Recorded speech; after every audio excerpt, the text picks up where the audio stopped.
First of all, we have Alex Blyth of LIfT BioSciences, who's going to be talking to us today about his company. So, Alex, are you ready to go?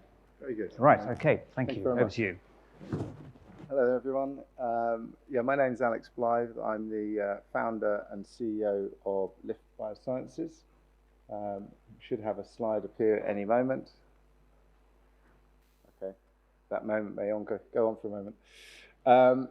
So I'd like to talk to you today about the work that we've been doing in innately curing cancer.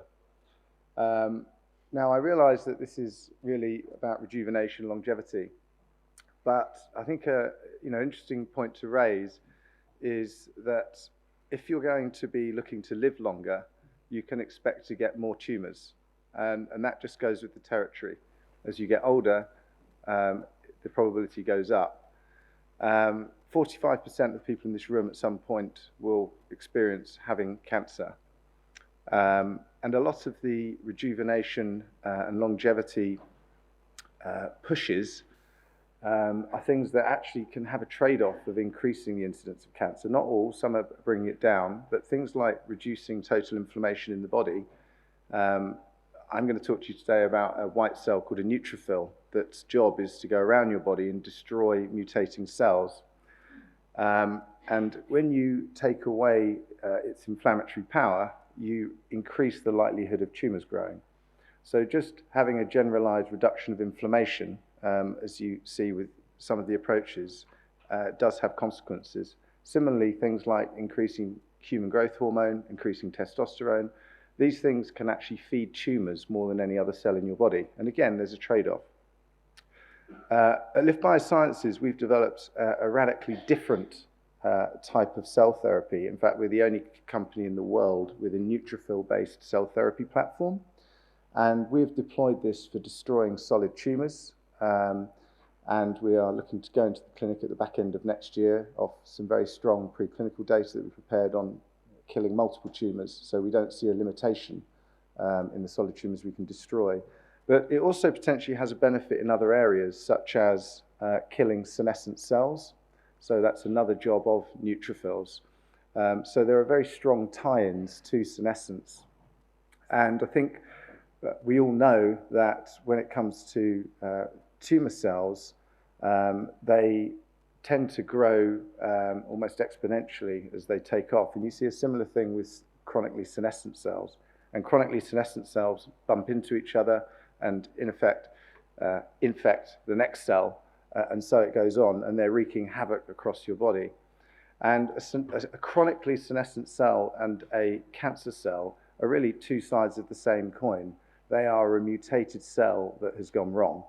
And indeed, neutrophils will sometimes attack cancer cells by turning them into something that is senescent, so that they get the markers that label them for destruction. So as I go through this, please bear that in mind, that there are parallels, and I'll show the research we're doing in cancer and then how that could then be applied.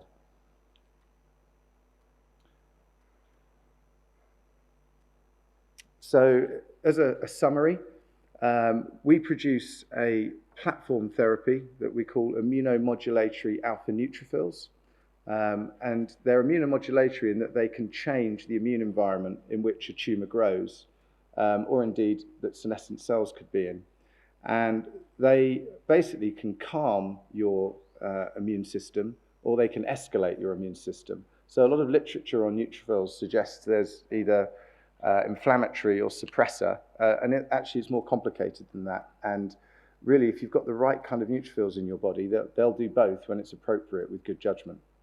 So you can imagine the benefits that could have for raising inflammation, for treating things like tumours, or suppressing inflammation for things like rheumatoid arthritis, lupus, Crohn's disease, and other autoimmune type conditions. So what we have is a very scalable and cost-effective cell therapy. So unlike our other cell therapies that can be quite complex to get right in production, we're very fortunate that we've learned a way to master this, and we're world leaders in dealing with neutrophils, so that we actually have something that would be about 1/10 of the cost of existing cell therapies that are on the market. We're allogeneic, so truly off the shelf. And we have a first-line product which is native. That is, we don't have to change it. We take it from exceptional donors who have exceptional cancer killing, normally with no family history of cancer. And they have 20 times the cancer killing you'll then find in, say, a cancer patient. And we're able to then produce that through into something that just comes in a simple cryo IV bag that you can then infuse into a patient.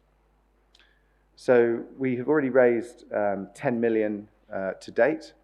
That's dollars, although the exchange rate makes that difficult. And we are now looking to raise a further 50 million in March. Well, we'll be looking to use that money to fund our first in-human clinical trials. And I think it's worth saying our investors include people like Kazoo, who are in the audience. There's Patrick there. Hi, Patrick. One of our earliest investors, who's done a great job. And we continue to build on that. We have people like Jonathan Milner backing us as well. And we have just joined J Labs. So Johnson & Johnson gave us a labs after our data I'm going to share with you now and how impressed they were with that. And we have other pharma companies looking to work with us. So why am I doing this is a good question. So I am actually somebody who's an economist biologist, weirdly. But I basically have been in the industry for now 20 years, bringing novel biopharma assets through to patients, normally that were a bit quirky or different, so you couldn't just throw reps at them, and I would be called in as a consultant to work on that. And I built up a consulting company doing that. However, my mum then got pancreatic cancer, and I then basically sold my consultancy and everything I was doing in order to look after her. And very sadly, she went on to drugs I worked on where I thought I had this inside track on what would work, and I didn't. And so on Abraxane, she went on to that I worked on with Celgene, and sadly, you know, what many people experience, it goes away for a little bit and then comes back aggressively and kills you.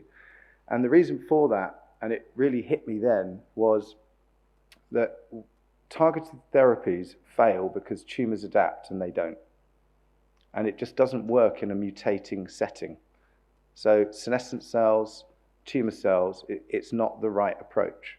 If you're dealing with diabetes, or you're dealing with something where you want absolute specificity and you just want to change one thing, like enabling them to have insulin and not mess with the rest of the body, makes a lot of sense. But when you've got something that is trying to create a key to an ever-changing lock, which is what you're trying to do with a targeted therapy in cancer, it doesn't make any sense. And there's not just one lock, there's thousands of them as it mutates constantly. You have to have something that kills irrespective of adaptation.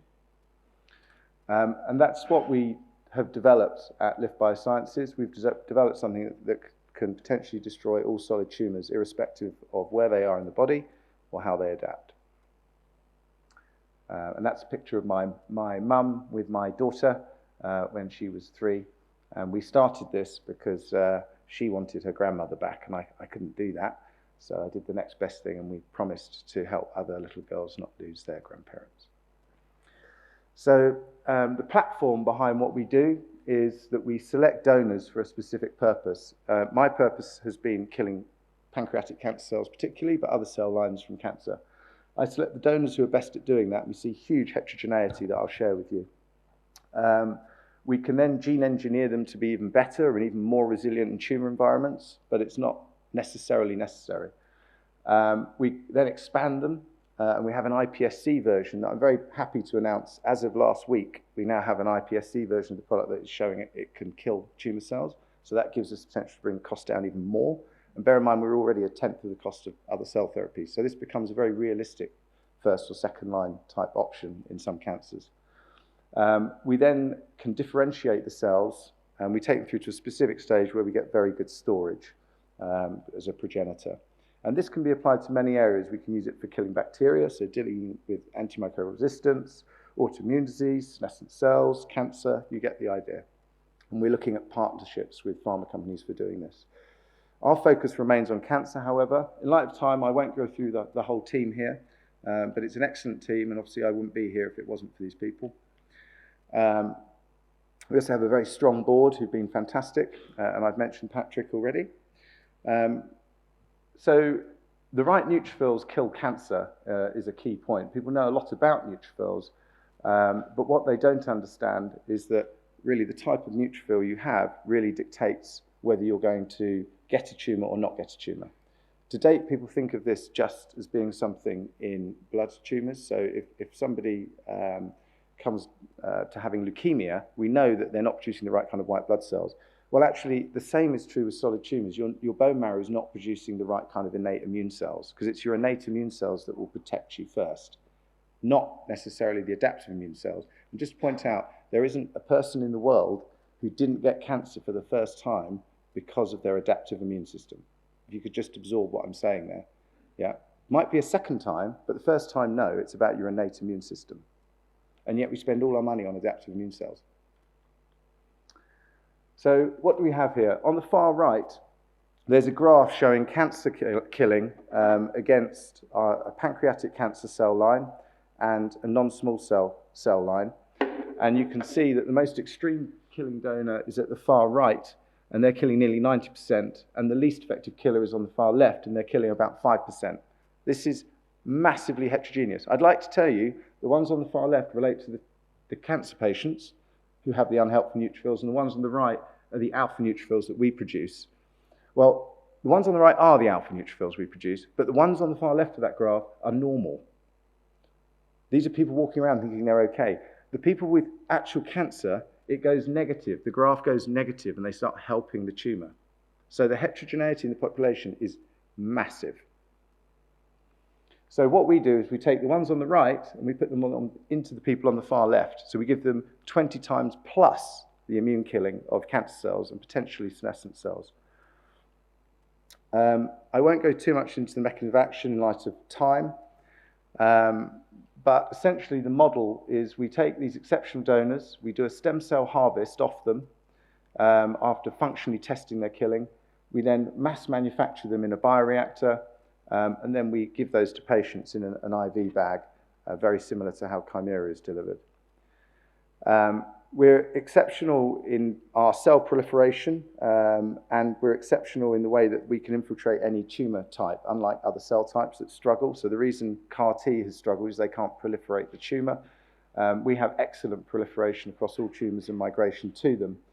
And you can see we faithfully recapitulate what we see in donors. So on the far left is a fresh blood sample of a donor killing pancreatic cancer cells.